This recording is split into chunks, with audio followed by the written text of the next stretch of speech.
Nick, are you there?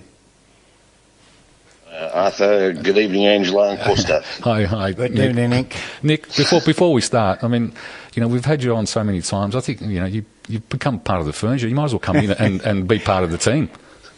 Yeah, well, it was good to hear. It was refreshing to hear from our colleagues and friends from Sydney, Mark and John, with the same enthusiasm, I think, would have been noted that we have regarding national second division. So, well done, guys. Okay, but there's certainly never a dull moment in this game.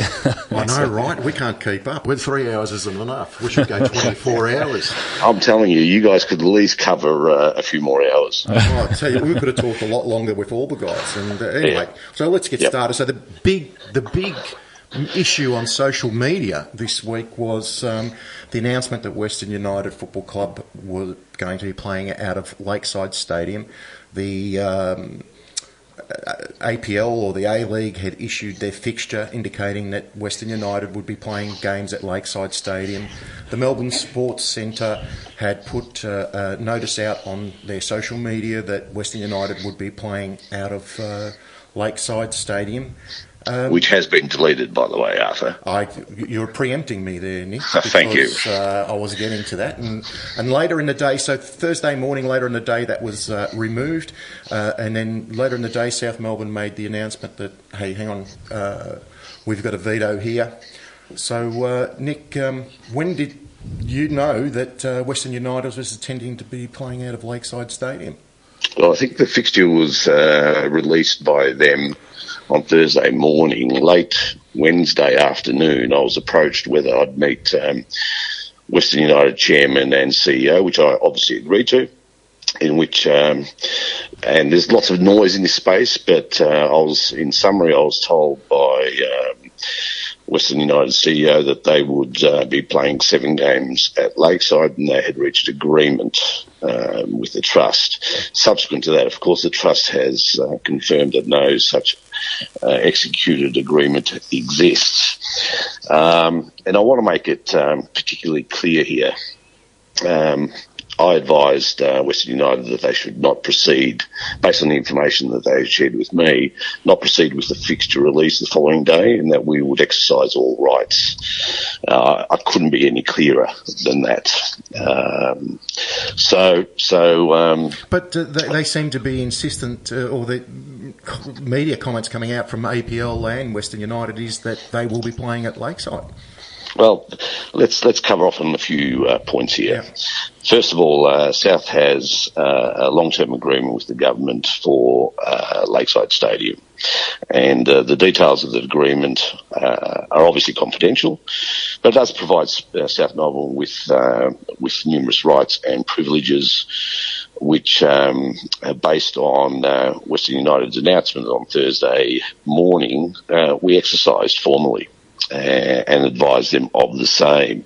Our rights are specific and detailed, and South Melbourne has, as I said, formally communicated the same to the trust. And suffice to say, we're confident in our position.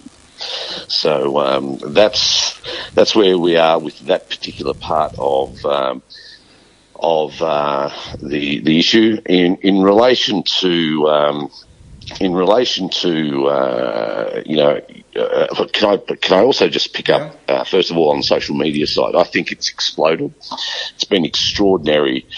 It's remarkable that I think all social media platforms have exploded. An extraordinary level of support that we've got, that South has received, and not only from our supporter base, but the broader football community. Remember, we're a members-based club, and represented our community, the Greek community, the broader football community, and it's interesting that both Victory and City have shut them out of AMI Stadium, and I'm assuming using some form of veto rights or rights that they have, which we're exercising similar rights. Because, Nick, it was announced that earlier in the year that Western United would be playing some games at AMI as well, and then Western United came out and said that Melbourne Victory and Melbourne City had vigorously refused that. Yeah, that's true, and that was disclosed in the meeting to me as well. And on media, and Western United put it out on their media page. Look, the reality is Western United, unfortunately, have made similar announcements regarding other facilities, such as Cardinia Park as well. I note that Melbourne Knights have come out in the last couple of days and made some commentary. I want to be clear to the Melbourne community that we've always supported special events at the club, international teams, one-off games throughout the numerous years, and we've never unreasonably exercised any rights. We've always been collegial, commercial in our approach. So this came out of the blue for us and very much unexpected. So as you probably gathered by our reaction. So would you say that if Western United had approached South Melbourne much earlier in the piece, there could have been some kind of an arrangement? I'm not even going to go there right now. Again, in May, I was approached whether I would meet the execs of Western United, which I was supportive of having that meeting. That meeting, for reasons unknown to me, never took place. So the fact that this happened at the 11th hour, last minute, was very much a surprise. Whilst I'm here, guys, I need to again, for all the listeners and the broader community that own South Melbourne, that South Melbourne has been part of their lives for so many years.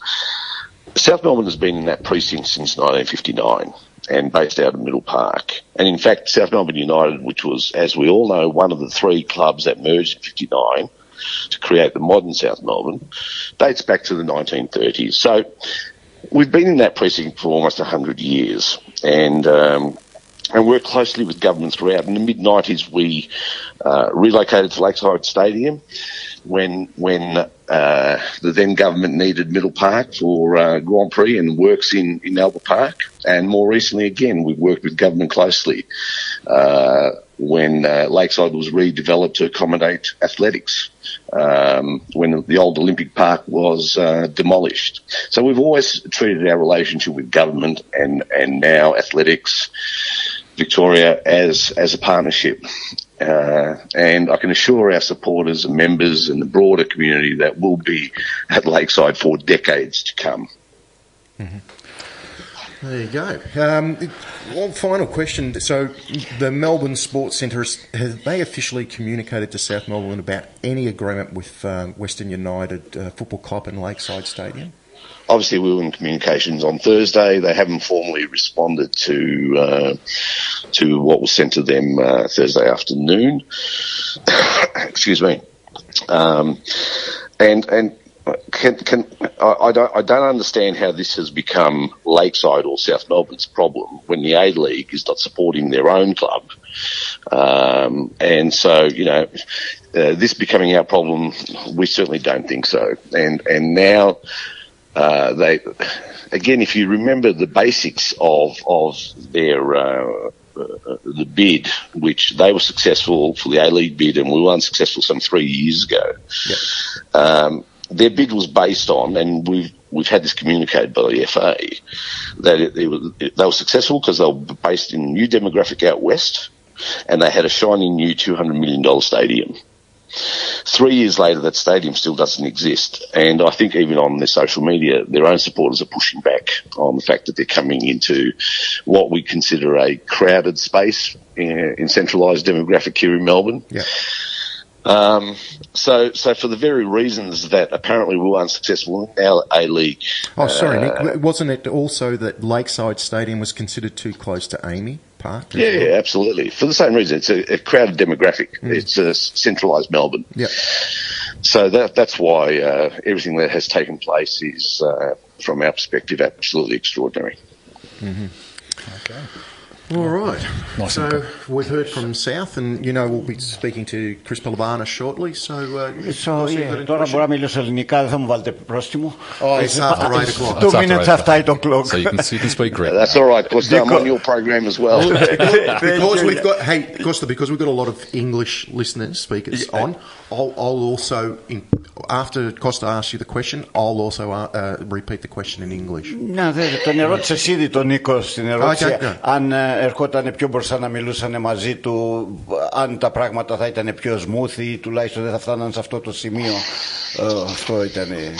Yeah, which we asked. Yeah, you asked for. Yeah, as I said, Costa, it's very difficult based on the events that have transpired over the last. I would suggest that there's no prospect of Western United playing home and away fixtures at Lakeside. Whilst I'm here, boys, I know I'm taking up all your time. No, it was. Έπρεπε να γίνει. I'm sleeping here tonight, Nick. Don't worry about that. Να φύγουν αρκετές παραξηγήσεις, Νίκο, γιατί και ο κόσμος είχε μπερδευτεί. Ειλικρινά είχε μπερδευτεί κάπως με τις ανακοινώσεις που βγήκανε πρώτα το Melbourne Sports και βγήκατε κι εσείς βέβαια και καθαρίσατε τα πράγματα. Yeah, well, a lot of the media should have spoken to me first as well, Costa. But regardless of that, I need to say that it appears that the FA Cup is proceeding, and looks like we'll be taking on Melbourne City. The 4 clubs in Victoria that have qualified for the FA Cup have commenced or are commencing, been authorised to commence training. So that's taking place as well, and they'll probably take place late October, early November, I would suggest. So the FFA has cut through with government red tape to get you guys back on the. Well, the FA Cup is deemed a professional competition. Okay. Arthur. So I think that I received that notification the same day that everything else took place. Conversations with Western United, earthquakes, and riots in the streets. So it was a busy day last. Certainly was. Last Wednesday. Whilst I'm here, I've got to also thank 2 people in particular, and I think the community and the South members should be particularly proud of some of the work that 2 people in particular. I'd like to thank 2 board members, Bill Papastagiaris, our chairman, and Tas Rufos, also who's our major sponsor, Tandem Building Group, who did a power of work late last week supporting me and addressing this matter. So thanks to everyone involved. Wonderful. Just going back to the FFA Cup, Nick, too, you say the boys are back in training. You got a full squad? Or too much information. I really, I'm confident that training commences tomorrow night, Arthur. And all the boys still there, or do you need some more players? Or these are issues. These still are pressing issues. Up in the air. Okay. Obviously, the FA has a bit of work to do. I think we're having a meeting with the FA tomorrow afternoon to discuss this very issue, player squads, because I don't want to affect the integrity of the competition either, of course. Yeah. So we'll know more later tomorrow, but I would also suggest to our supporters, and some may not wish to hear this, but based on the tone of the conversation going, that unless you're double vaccinated, I think you've got little chance of entry to get into to see that particular Lakeside Stadium. Yeah. Okay. All right, Nick, thank you very much for coming on. You've got another question? No, το ευχαριστούμε τον Νίκο. Πάντοτε είναι στη διάθεσή μας και αυτό είναι very σημαντικό. Good night, Nick. Thanks very much. All right, guys. Okay, Thanks, take care. Good evening. Take care. Thanks, mate. Bye-bye.